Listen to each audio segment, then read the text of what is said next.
Welcome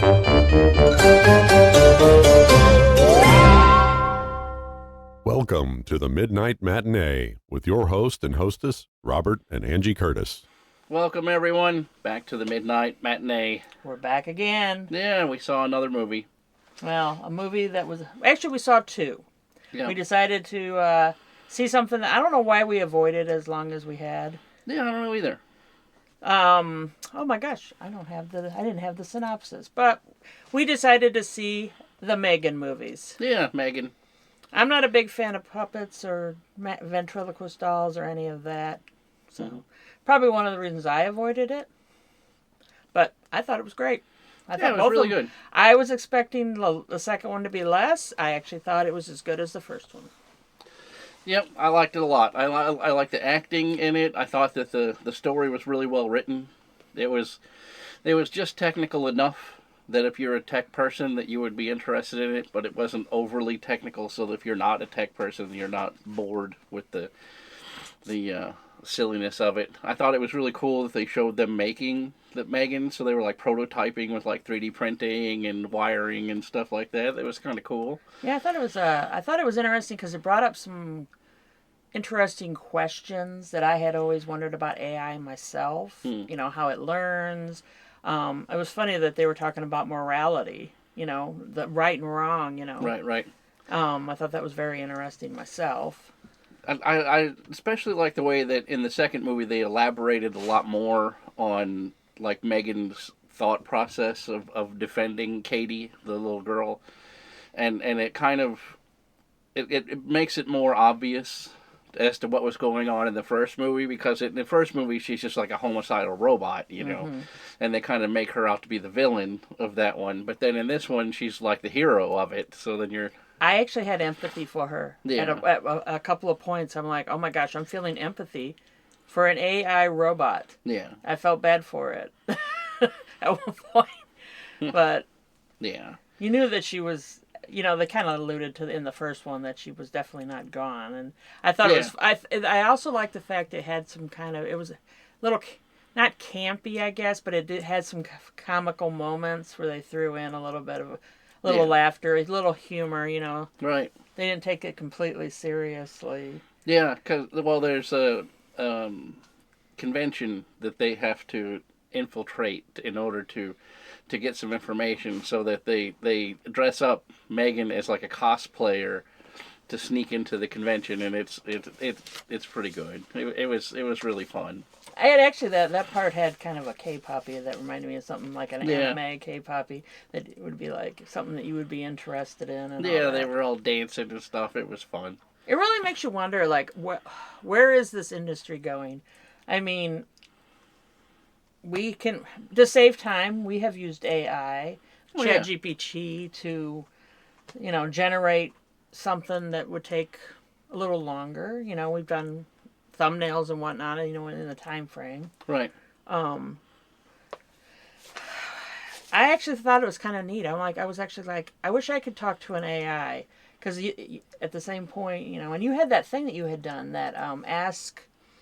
Oh, the mystic guy that was like a crystal ball. Oh, yeah, I made my own AI for Instagram. Which was kind of fun. Yeah. And I was asking it questions, and it was funny. It was throwing back, well, how does that make you feel when this happens? Or right. And I was like, I actually ended up having like a 15-minute conversation with this. And I'm like... Yeah, I made my own AI on Instagram if you want to go check it out. It's a mystical oracle. Yeah. It'll answer like paranormal questions. Yeah, it was really kind of fun to do. Yeah. And...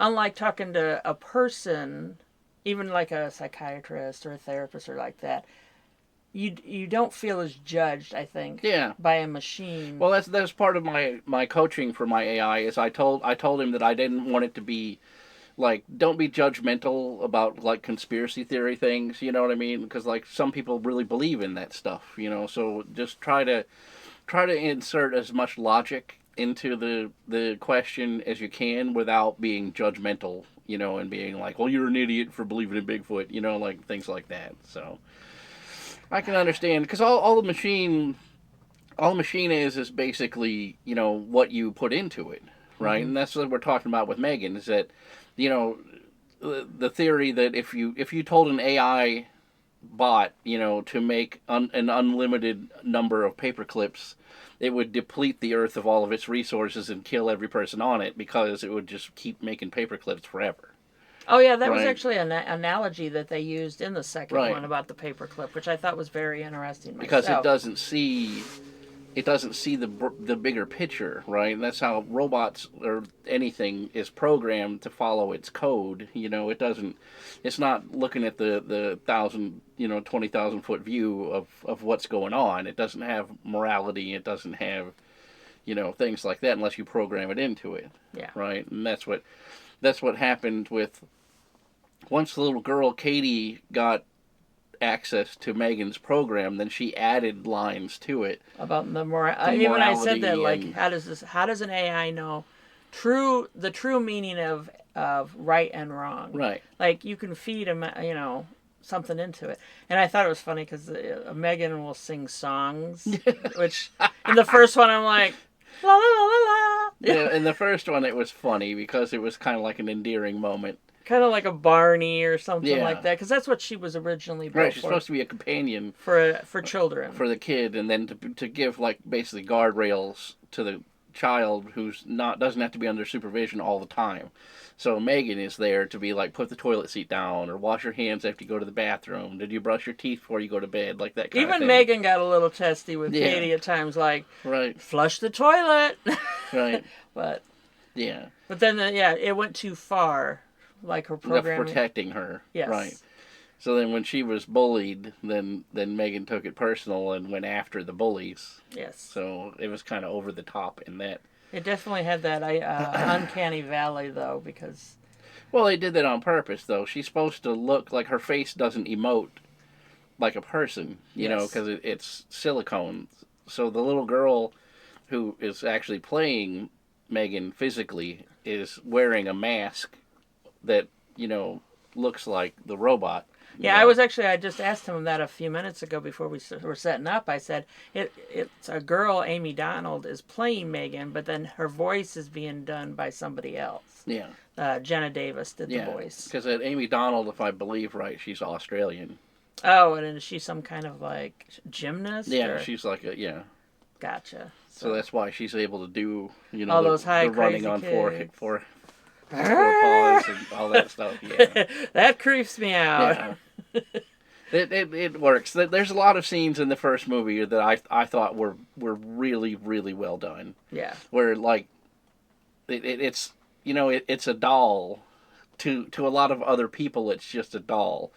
So when they see, Megan sitting on her charger, she's just kind of just sitting there, and they think that it's a doll, but it's actually, an AI, like, really, really well overbuilt robot. Because the whole idea of Megan was it was supposed to be the last toy you would ever buy your kid, right? Because your child would grow up with Megan as his play partner, and it's made to be so durable that you wouldn't have to ever repair it. Like 20 years of life out of the doll was what it was programmed for. Well, and the second one kind of takes it up a notch with what the social implications, but then what it could be used for beyond a child, like the military. Yeah, and like everything that the government gets their greasy business fingers into. Yes. They turned it into a weapon.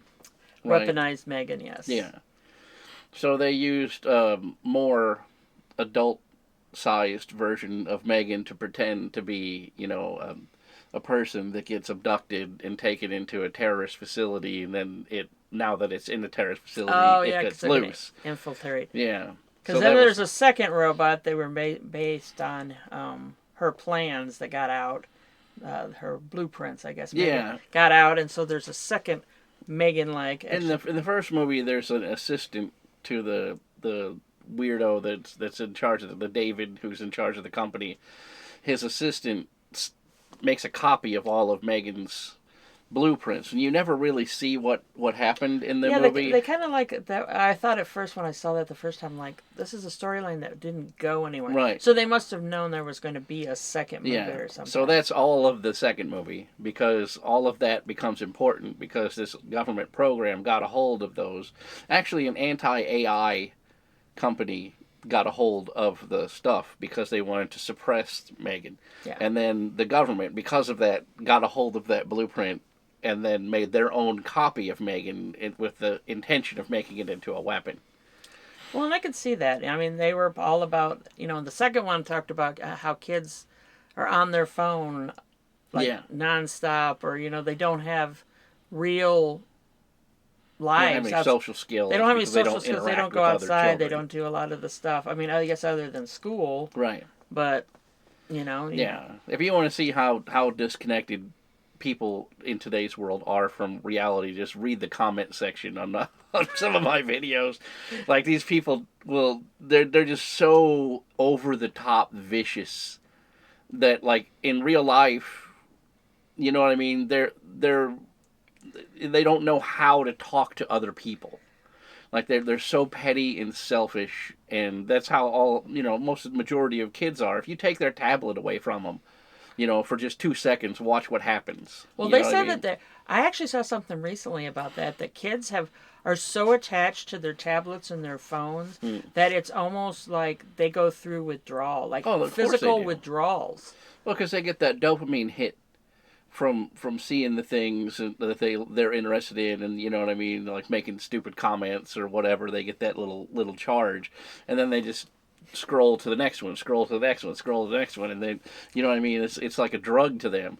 And then, of course, the scumbag Facebook and all the other places know that's a drug, so they feed it. The algorithm's designed to keep kids' eyeballs on their tablets, so they don't have any friends. Their only friend is, the only time they interact with another child is through the tablet. So they don't know how to interact. So that's the whole idea of the M3gan, is like the M3gan is like a physical computer that walks around with you and talks, and it knows everything about you, so you can play games and draw and paint and go out in the woods and be safe, because M3gan is there to protect you. So that's, even though it looks like it's a child just like the other one, the M3gan is more advanced than that. So it can have sensors to know, like, there's a wolf hiding in the woods, so we don't want to walk that way. Yeah. You know what I mean? Like, little things like that would help your kid be more grounded in the physical world, instead of having their eyeballs glued to a tablet, and then one day they wake up and they're 26, and their parents are like, you got to move out, you got to get a job, you got to do all this stuff, and they're like, Coco Melon, you know what I mean? So. Well, I was actually thinking about like, I don't know how it popped into my head, like, everybody posts everything about themselves online now. Mm-hmm. Like, if you go out to dinner and you have to post your meal, or if you don't post it, did it happen? Right. It's like we get to this stage, and it's like, live in the moment, Right. You don't need your phone for everything. Oh, I got to tell so-and-so, or I got to do this, or I got to put it on TikTok. Every time the phone dings, like, their heart rate goes up a little bit because they want to see what the next notification they got is. I mean, there are people who live and breathe, they got to be on TikTok. For everything. It's just crazy. Like, it's like, go outside. Yeah, right. Get some air. But yeah. Back to the movie. That's what the whole idea of the... Reel it back. Okay. The whole idea of the M3gan is. We didn't discuss beforehand, but here's our rating system. Boom. I'm going to put it at probably between a 4 and a 5. I would give it a 5. You're going to give it a 5? Yeah. We're going to go for the Hell's Bells. I don't think that there's a lot of movies in this space yet. Yes. You know what I mean? I mean, there's been attempts, but I don't think that they've been very good. No, I can only think of a few. Like, you have like Westworld and those kind of things. And I did watch that. Yeah, I watched the series. The spin-offs of Westworld that they also made back in the 70s that are kind of AI, movies like that. But there's not any that are like good. One that I never saw was that one that was put out. Was it Stanley Kubrick who put out the AI movie? Or was it a different one? But it was called AI. Oh. Way back in the day. No, I think he was gone by then, wasn't he? I can't remember who did that movie. Because I remember it being like really high. Robin Williams. No, that was a different one. No, you're talking about the one with the Haley Joel Osment. Haley Joel Osment one. I never saw it because it got really bad reviews. No, I liked it. But the reason why I wouldn't watch it again was because it was like 9 hours long. Oh, was it? Yeah. And by the time you get to the end of it, you're just like... Why we're underwater now? Like what? Okay, let's reel it back. So, So yeah, a Hell's Bells, a true masterpiece of horror, sends shivers through your soul, claws at your sanities, and lingers long after the credits roll. Yeah. The only caveat I would say that would maybe make it a 4 instead of a 5 is that the second one really wasn't a horror movie. Yeah, I The wouldn't. second one is a sci-fi movie, and the first one is definitely a horror movie. But they flipped the script on the second one, and the second one is more of a like sci-fi comedy. I think it didn't really have as much menace Yeah, and dark themes as the first one did. You know, like the there's- jump scares and stuff Yeah. like that. Yeah, I mean it did. Like it's still going through my brain, some of it. So Yeah, so it definitely lingers. that would be my only caveat to say that it's a solid 5. And it is a James Wan, atomic horror and all that. It's Yeah. from a Bloomfield. It was good. Like I say, I'm sad that we passed on it for so long. I recommend it to anybody who wants to. The first one I thought was fantastic. And we actually watched it separately Yeah. because he was on call, he was at a different space, Mm-hmm. and we were like, well, you watch it and I'll watch it. Right. So we didn't have any interaction together with it, but we both came out of it Yeah. being like, this is really good. I and loved it it. kept my attention because there have been movies that we're watching and I'm like, start playing on the phone, Yeah. and you're like, I need this, I need new I know. shoes. Yeah. So anything else Yeah. you've been watching lately? He had me watch The House That Screams Yeah. the other night. If you've never seen that, it's a 1967. It was 67. filmed 68. It came out, and I believe originally it was in black and white. Which I think it would have worked. They colorized it. And yes. I think it would work better as a black and white. When I saw it in the 80s on VHS, it was the colorized, and it was terrible. I mean, the movie's good, really good. Don't get me wrong, but I thought the story wasn't as horror as much as there was like a lot of bullying and just a lot of. It was like Yeah. Mean Girls in 1967. it reminds me a lot of Suspiria. Oh, in yes, the interaction with the way that the girls treat each other. They're all very petty. It's set in And- like a Victorian era girls' school, Yeah. or boarding school kind of thing. But they're very like there's like this modesty thing, like where even they had a shower scene, which shower scenes in horror movies, but they were wearing like these modesty things that they actually wore in the shower. Yeah. And I had never seen that before, but he said that I guess nuns do that. Yeah, it was a thing back then. That's period correct. So it was the thing about this movie is they took the photo negatives and then remade the movie for the Criterion edition that came out in like 2016 or whatever, and it is fantastically it's not 4K, but you wouldn't believe it is not. It's a 2K restoration from the original 16.9. So and like I always say as a film nut, I really appreciate that because you can see the curvature of the edge of the Panaflex camera. So like there's a lot of scenes where they're tracking motion with the camera and you can actually see the curve of the lens in it, which is that's awesome. Anytime you can see like a movie that was actually shot on film, any film nerds appreciate that, Yeah. And then, like I showed her stills from the production where they were Oh yeah, because it was how it originally looked, and in a lot of the scenes, like you could just see the actors, very dark. and and the backgrounds were very dark and very like a gloomy tone. In the new version of it, there's so much more that the modern computers can get from that negative that you can see like the texture of the bookcases. You said you couldn't even can see like the there's candle. there's a scene where there's a candle on a shelf in the background, and in the original VHS version that I watched, all you could see is the flame of the candle. You couldn't see that there was a bookcase or there was a stool back there, or pillows, or you couldn't see any of that. So Yeah. it was really cool. Anything else you've been watching? I don't know.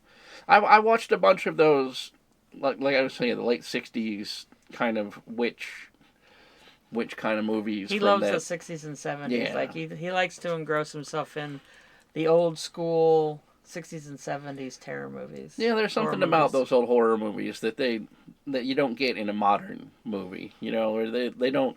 I like the way that they don't explain stuff to you. Like the director is just showing you what happened, and then the actors are doing their work, and then it just kind of resolves, and you're like, that was really good. Whereas in a modern movie, they're like, you don't like this guy because he's a racist, and you're like, what are we even, why are we even talking about? Who even cares? Like, why did you introduce me to this character who just came in and just said this nonsense, and then now the whole movie has stopped so that you can virtue signal for this? Like, well, in The House That Screams, I was very surprised because there was someone who I was considering the lead, like the main character. Well, yeah, through 3/4 of the movie. And then all of a sudden she was just killed off. Right. And I'm like, what the hell just happened? Yeah. Because it was very unexpected. Right. I was just like... That's why I really I thought maybe I was like, did I see the wrong girl? No, it was the way that the story is told is from the girl's perspective, but it's sort of not, though, because it's kind of told from the headmistress's perspective. Yeah. But she's not really like a likable character, so you're on the view. Your view of this whole situation is from the girl that's introduced in the beginning of the movie. And there is a twist. Yeah, so. there's two big twists in this movie. Like she said, the first one is that they kill off the main character 3/4 of the way through it, and then you're kind of adrift with these other characters, and then some of the characters that were the villains in the first and second act are now the victims in the third act, and then you're kind of like, I don't even know what we're watching. And then there's another twist that like totally upends the entire movie, and then it's one of those ones that just dumps out. Well, and there was some craziness with some of those girls, like the one that was in the shack where she was just unhinged. Yeah. And I could see how they did some things to skirt, I would say, the rating board. Like, yeah.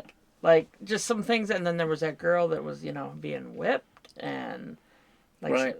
She little was, sassy girl. She got sent to this, this room, right. And they came in and like whipped her, and then there was, like I said, and they were psychically connected to the girl that was getting busy in the horse manure in the shack, and it was just a very odd movie. Yeah, would be like a good I reason. say, if you like Suspiria, you'll like this movie because there's a lot of similar tones in it. Yeah, and the way that they remastered it on streaming now, it has a lot of the bright colors and tempo like Suspiria does. So yeah. if you're a fan of Suspiria or the Bird with the Crystal Plumage or any of those films, and you'll like this one because it could be in that series of movies. Yeah. Very similar tones. So it was good. I liked it. I just actually, I've been trying to get back into reading. I used to read voraciously. And now it's like we go to bed and I'll sit there for half an hour and play on my phone or my tablet or my phone or whatnot. Right. So I was like, you know what? I bought that cute little flying saucer book light. So I've been reading before bed every night. And I think I'm actually sleeping better. But I've been reading Simone St. James, and she does like kind of a supernatural, paranormal horror books. Great story writing. Like some of them are different things that I wouldn't have thought of, I guess is a good word. She kind of like, doesn't have to tell the typical tale. Mm-hmm. But I'm reading her, like I read her book there was a Sunset Hotel, and then I finished the, I can't think of the name of it, but anyway, she's a great writer. If you ever want to check out someone horror movies or horror books. But yeah. Yep. All right. Well, is that it? Reel it back. It. So I guess we'll see you next time on the Midnight Matinee. Bye. Here's Todd. You've been watching the Midnight Matinee, brought to you by the Veritas Project. So when the clock strikes 12, grab your tickets for the next episode of the Midnight Matinee.